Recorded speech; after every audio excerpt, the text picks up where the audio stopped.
จะไม่นานเราร้อนจะแค่พอ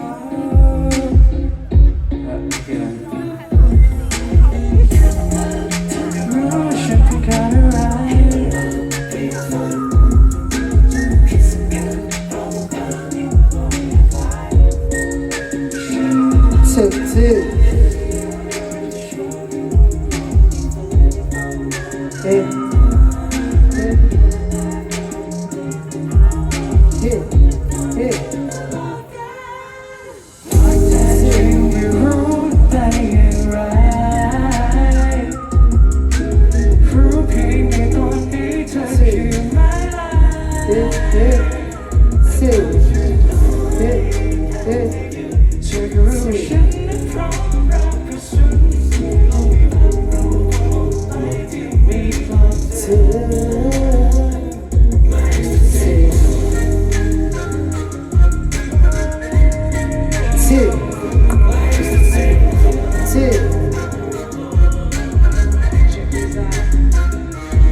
My ecstasy, so fantasy, my vision recipe, human melody, and recipe, my ex.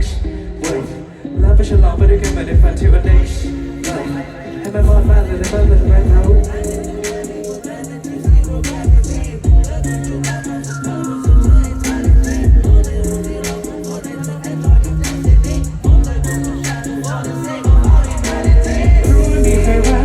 เท่าไงที่จะไม่ได้ดูแลเธอได้มาไป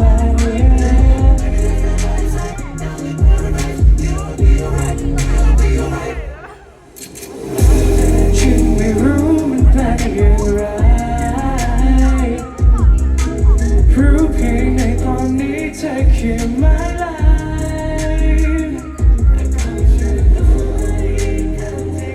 ช่วยรู้ฉันได้พร้อมรับกระสุนความหลงไหลที่มีต่อเธอ My Ecstasy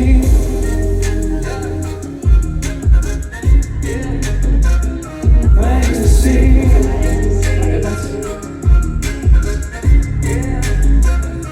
My Ecstasy